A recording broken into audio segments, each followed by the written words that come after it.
Alain, ya aquí paso a otro tema. Jean Alain ayer lanzó pues un canal de YouTube que él lo ha titulado como Derecho y Justicia. Y aunque no lo creó, dice que no lo creó como un medio de defensa, sino como una forma de tener incidencia en el debate de temas jurídicos y de temas de la sociedad, es decir, que no será un instrumento de su defensa, pero al lanzarlo, como él sabe que hay tantos cuestionamientos que se han hecho sobre él, se entendía en el deber de explicar algunas cosas antes de continuar con el contenido que será habitual de su plataforma. Bueno, hay un asunto que debemos tenerlo claro. Lo advertí desde el principio, mientras toda la sociedad, la inmensa mayoría de la sociedad aplaudía. Señores, la justicia no puede ser un instrumento de venganza. No puede ser un instrumento de venganza. La venganza obnubila el criterio y no se logra ni siquiera lo que usted quisiera lograr. Por eso, todo esto ha sido tan desproporcional que en definitiva no deja nada concreto. Esa situación que padeció Miriam Germán,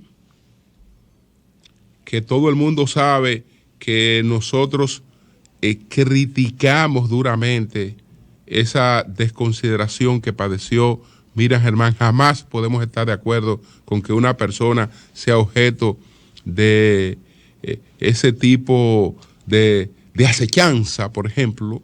Yo jamás estaría de acuerdo con eso. Y en su momento lo demostré. No lo estoy criticando ahora, no, yo lo estoy criticando cuando eso se produjo. Pero bueno, Miriam Germán, ella en la persecución política, más que judicial o de venganza contra Jean Alain, porque si hay aspectos que perseguir, ellos no se han concentrado en los aspectos a perseguir. Ella anunció que ella se iba a abstener, que ella no iba a tener ningún tipo de influencia en nada de eso. Yo dije, pero ahí la situación va a ser peor, porque es mejor que ella participe, porque ahí no hay la posibilidad de que se haga nada con cierto criterio de objetividad, porque todo el mundo sabe que hay una venganza, pero clara una venganza. Entonces, fíjense dos cosas que él citó ayer.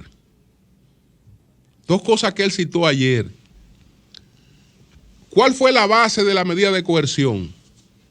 Lo que se le presentó a una jueza para, en la medida de coerción no, para justificar los allanamientos que se le hicieron a él.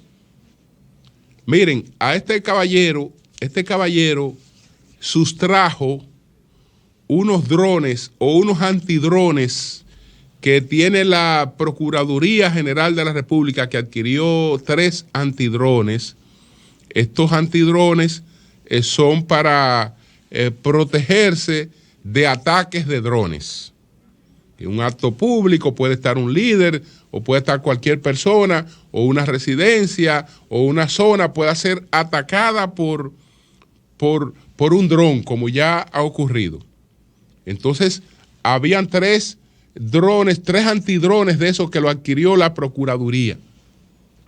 A la jueza se le planteó que el ex procurador había sustraído, se había apoderado de esos drones.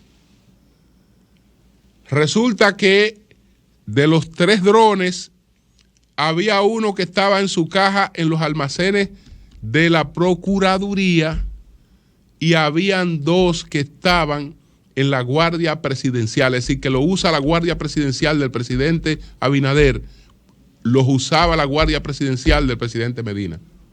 Y estaban en uso de la Guardia Presidencial del presidente Luis Abinader.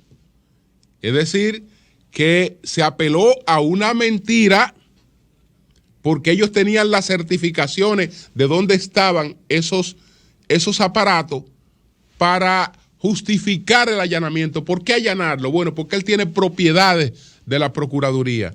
Él se llevó y el documento él mostró cómo se le explicaba a la jueza que él se había apoderado de eso. Y en base a eso fue que la jueza autorizó los allanamientos. Es decir, sobre una falsedad se autorizaron los allanamientos. Ah, que está bien porque eso le está ocurriendo a Jean Alain.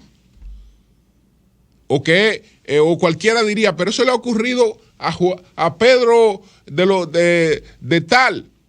Y eso no se refiere porque Pedro de tal es un insignificante. Bueno, si le ha ocurrido a Pedro de tal, eso está mal.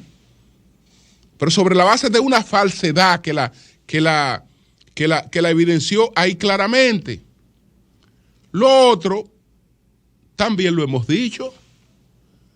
Señores, vamos a suponernos que la construcción fue un desastre, la construcción de la nueva penitenciaria de La Victoria. Supongámonos que eso fue un desastre, que ahí se robaron los cuartos.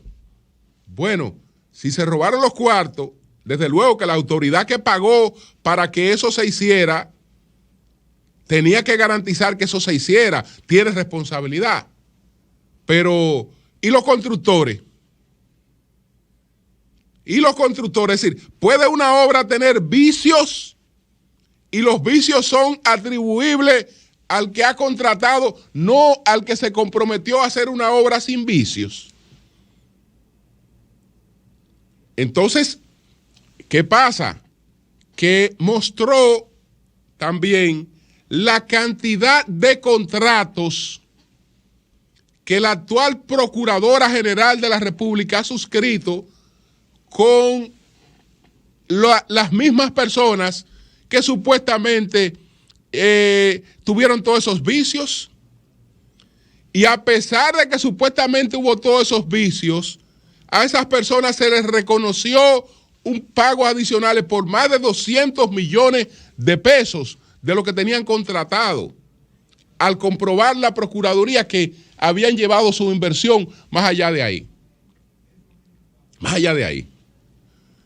Solamente esos dos ejemplos, porque todo el que diga que eso está bien, que eso hay que investigarlo, bueno, los vicios de construcción de un edificio, al primero que hay que buscar es al constructor. Y más de un edificio pagado con dinero público, no, es el constructor. Y ya veremos qué pasó con el constructor. Que él debilitó lo que tenía que hacer, por lo que fuera. No. Nada de eso. Nada de eso. Entonces, evidentemente que ahí se han cometido muchos abusos. Ah, bueno, está bien porque eso es Jean Alain y él se equivocó y él también hizo muchas cosas incorrectas como procurador y él está bebiendo de la misma agua que sirvió. Bueno, el problema es que eso es hoy a Jean Alain, pero eso le puede ocurrir a cualquiera. Eso le puede ocurrir a cualquiera. Entonces, creo que él la pone sumamente difícil porque las cosas que planteó ahí son irrefutables y demuestran claramente que ahí el espíritu ha sido de venganza. Pero a la mejor demostración él no se refirió o la tocó, la tocó, pero no se refirió directamente. Pero el mayor espíritu de venganza lo demuestra el hecho que a la única gente que le han hecho un expediente de 12.700 páginas y leíble,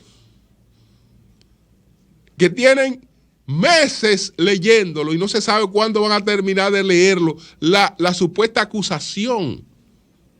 Pues cuando una cosa se hace así sin ningún criterio, ¿de qué lo acusamos? No, vacíale todo lo que aparezca y búscate más.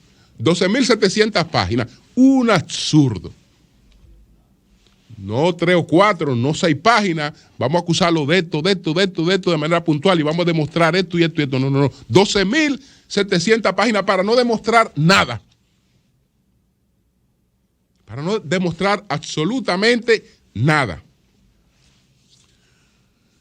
Saludar, señores, saludar la cumbre, la 10ª cumbre empresarial. Yo creo que lo que nosotros somos en términos de estabilidad económica, de estabilidad política, pues tiene mucho que ver con una clase empresarial que ha servido como un factor de unificación. Es decir, en medio de todo el conflicto político y social y hasta en medio de los propios intereses de los empresarios, nosotros hemos tenido una clase empresarial siempre apostando por la estabilidad, siempre apostando por el crecimiento de su país. Por eso, cuando usted compara dos países que comparten una misma isla, una de las diferencias entre esos dos países está en que uno ha tenido una clase empresarial interesada en el desarrollo de su país. Entonces, eso es evidente. Ellos han hecho una serie de propuestas, publicaron un comunicado que resume eso. De alguna manera veremos después cómo conversamos sobre esas cosas, pero quería saludarla, esta 10ª cumbre empresarial que se produjo en el día de ayer, encabezada por el presidente Abinader y con alguna presencia de los otros candidatos vía sus mensajes y vía las representaciones que acudieron a la actividad en el día de ayer que encabezó el presidente Abinader. Bueno, señores, finalmente, porque ya el tiempo se me terminó,